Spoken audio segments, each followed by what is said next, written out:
welcome to White Wolf Yoga and to our beginner series. So today we're going to be looking at finding our warrior within. So we'll go ahead and get started in our mountain pose position where we've got our feet about hip distance apart, toes spread nice and wide, grounding through the balls of the feet, pressing into the toes. We'll just shift the weight into the toes so we can lift the heels just to catch our breath for a moment before releasing those heels down, just to establish a really strong connection through the soles of the feet into the earth. Feeling that energy and that strength and spread up those legs, feel the thighs engage, core nice and active, arms by the side. Lift and lengthen the crown of the head towards the sky. Let's just take a couple of breaths to start. Inhale as we reach, arms draw up. Exhale as we take the hands all the way down and past the heart center. Inhale. Exhale all the way down through the heart. Last breath on this one. Can we inhale, roll up onto the toes, lift the heels. Hold up here, hold for 3, engage that core, keep breathing, hold 2. Doesn't matter if we have a little wobble or fall. And 1, release the heels, release the hands all the way down. Past the heart, and again we'll find our mountain pose position. Okay, from here we're going to take this right leg and we're going to cross it over the left, so the legs are crossed. Left hand stays on the left hip and we'll inhale the right arm up and into the air. Then as we exhale, just taking a little side stretch, working on opening through that right side of the body. Here we're collapsing a little the left lungs, so the breath is going to naturally want to flow into this right side of the body. And we can use that to our advantage as we inhale, feel the ribs expand, feeling the skin stretch over the body, opening, releasing. And then as we exhale, maybe we can just draw a little deeper into that side bend. Just allow the eyes to rest wherever's comfy.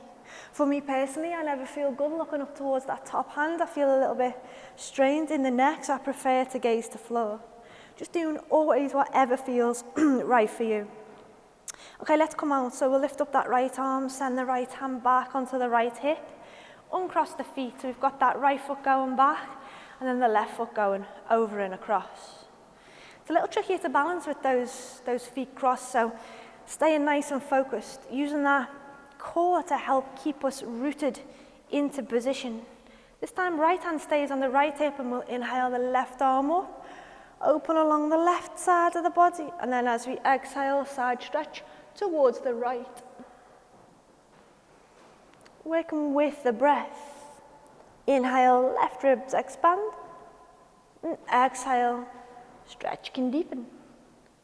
Couple more breaths. So this is helping to work those intercostal muscles between the ribs, which is going to help us fully utilize or better utilize the capacity of the lungs, making more space for our lungs to move, us to fill them with air, fill them with nutrients, with oxygen. Let's come out. Bringing that left hand all the way back down on the left hip, and we'll release that left leg back down underneath the left hip for mountain pose position again. Hands slide round behind the back, draw the elbows together, standing back bend. Inhale, press through the feet, lift up the heart, and gently draw the hips forward. Remember never to shove them forward. We're thinking of it more as a back lift, a chest lift, then a back bend. Hold and breathe. Breathe into the heart. Feel on an inhale the chest expand. On the exhale, maybe you can draw and open a little bit deeper. It's important here that the head stays either looking forward or straight up. So we never want to be turning the neck from side to side. Push through the feet. Let's inhale all the way back to center. Release the arms by the sides and just give a little shake off. Give a shake off through the whole of the body. Hands, feet, arms, legs, wherever you need. Okay, and then we're going to go nice and wide with our stance now as we look to find our warriors. So these are strengthened and strong positions. And alignment is important through them. We always want to look to protect our joints wherever we can. So we're going to take a little bit of time in the setup here. Just be aware that the wider the stance, the more challenging this is going to be. So if you get into it and your legs are feeling really tired, you want to ease off, maybe narrow the stance, but feel free as always to come out sooner if you need. Okay then, so we've got this nice wide stance. We're going to keep the left toes pointed towards the front and turn the right toes out to the side. Then we'll check the position of our feet. So I always go the front heel in line with the arch of the back foot. That's the way that I feel most grounded through the standing positions. Other teachers might teach heel and heel in line. That's also a really brilliant way of practicing the pose. I would always say listen to as many different opinions on postures and variations as you can. Try them all and just work with whatever feels good for you. So then, once we're happy with our feet positioning, we're going to bring a bend into this right knee. Ideally, we're stacking the right knee over the ankle, straight over the ankle. If the knee's a little bit behind the ankle, that's not a problem at all. In fact, this can be a nice, gentle way of easing out of the pose a little bit if that feels too deep. What we want to avoid always, though, is this knee going forward over the ankle towards the toes. If we get into this habit over time, this is going to put too much pressure on our knee. So ideally aligned, but don't worry if it falls a little short. So once we've got that knee in position, let's just check. Is the knee dropping in, collapsing? If it is, direct that right knee to the little toe of the right foot. Nice and strong through that inner thigh. And then last little thing to check before we bring in the arms, where's our weight distribution? So for me, I'm doing it now. I'm not thinking about it. I'm dropping most of probably 70% body weight going into this leg. So this leg's already feeling tired. This feeling like it's being lazy, not really doing that much. So we want to balance that a bit better, a bit more efficiently. So we'll lift the crown of the head up. So we're picking the torso up so that we can more easily direct that body weight equally between the two legs. So now I'm really pushing into the outside of that left foot as well as into the right foot. So I'm feeling a bit stronger. That should enable me to hold a little while longer as well than if just one leg was doing most of the work. So we've got our legs ready right about now. We'll inhale the arms up into our warrior two. So the arms are about shoulder height. The left fingers are reaching back. Those right fingers are reaching forward.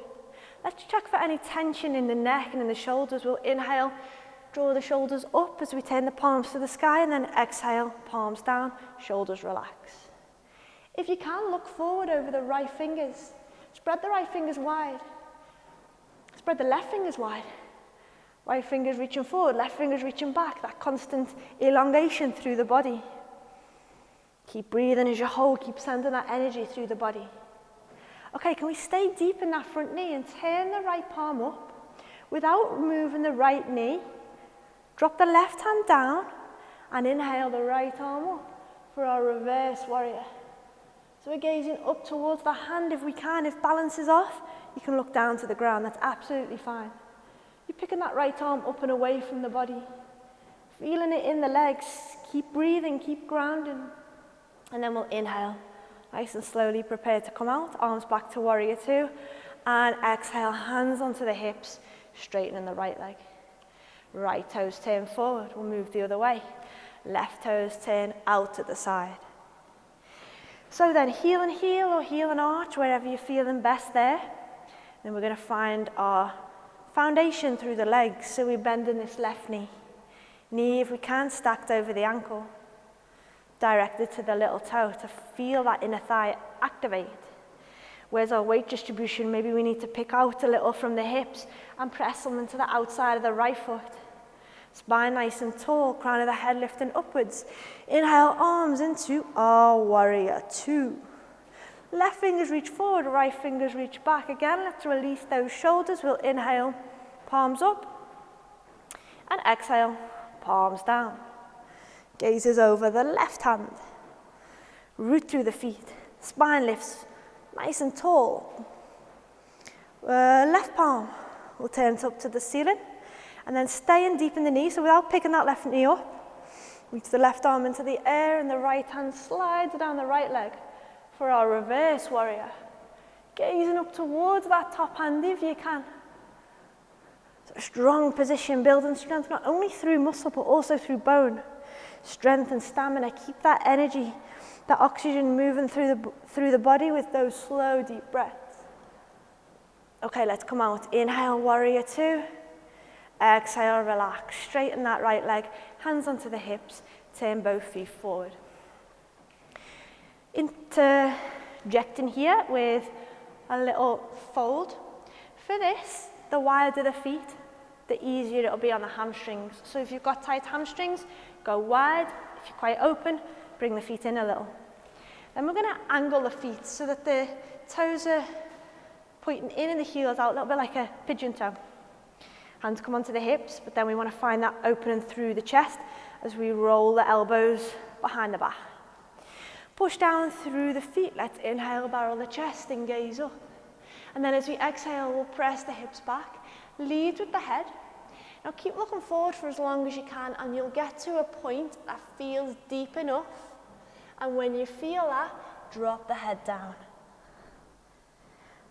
Engage those muscles around the knees. Feel the thighs activate. This helps to protect our knee joint, but at the same time, it helps us to lengthen our hamstrings a little bit more. Option, release the hands if you feel like, down, away from the hips and onto the ground. If you feel like taking it deeper again, you could maybe bring the right hand over towards the right ankle, the left hand over towards the left ankle, and just draw yourself a little deeper into this fold. Relax and breathe. When you're ready, hands come down, away from the ankles if they were there. If the palms are on the floor, come up onto the fingertips, and we'll all just bring our heads around about hip height, just to give ourselves that time and space to realign through the spine.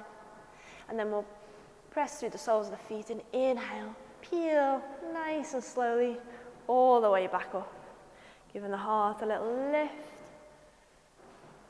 And then coming back to the midline from where we'll heel toe the feet all the way back to hip distance apart and shake off those feet. So shake them off, give them a little twirl.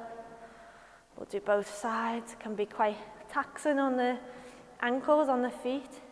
All of that strengthening work, so we'll just give a little bit of a rest here. And then we're going to move to our warrior 3. So this is a balance pose, and it's a tricky one, but we'll take it slowly, we'll take it gently, and just see how we feel with it. There's no pressure to go deep. If you struggle with balance and you know you want a little bit of support, take yourself over to a wall or something that you can hold on to. Okay then, so we're going to go with our right foot first as the standing leg, standing foot. I'll step forward a little bit actually, just so that we've got enough space behind us. So the right foot's stepped a little further forward than the left. We'll bring the arms up and into the air, biceps by the ears, hands into a pistol grip. So it looks like a little gun shape with the hand and the fingers are pointed up towards the ceiling. We'll lengthen our arms upwards, but as we do that, we want to be careful that we're not scrunching up the neck and the shoulders. So fingers lift, but then the shoulders relax down away from the ears. We're going to begin to slowly shift the weight into the right leg, peeling the left toes up off the floor. It might be that you want to keep those left toes grounded, but if you feel that you want a little bit more, start to pivot on the hips, extending the arms forward and that left leg back. Hold it and breathe. It's up to you how deep you want to go. Let's take 3. Core strong. 2. And 1. Press through the right foot. As you bring that left foot through, place it down, and we'll switch sides. So left foot a little bit further forward than the right. Arms lifted but shoulders relaxed. Start to transfer the weight onto the left leg as the right toes peel up. It's absolutely fine to hold here, by the way. No pressure. If you feel like a little bit more, start to pivot. Right leg back, arms forward. Hold and breathe. If you can, we'll take 3. 2. And 1. Press through that left foot. Right leg back next to the left. Hands from pistol grip to prayer. And prayer down, through and past the heart, back to mountain. And just hold in mountain pose. Close the eyes, connect to the breath, to the body and how it feels right now. After working through It's one of the strongest poses in our yoga practice. Finding through our warriors that strength within. So we're slowly just going to take ourselves nice and gently down to child's pose, where we'll finish for today. Inhale as we reach, arms draw up. Exhale, bend the knees, take it to fold. Hang and fold. Enjoy this fold, sending all of that oxygenated blood flow towards the head and the brain. Slow and deepen the breath. Bend the knees until the hands can connect to the floor. And then one by one, take the knees back into our tabletop. Just loosen out. A couple of cow and cats. We'll inhale into cow stretch. Hips lift, heart draws forward. And then we'll exhale back into cat. Inhale to neutral spine. Exhale. Child's pose.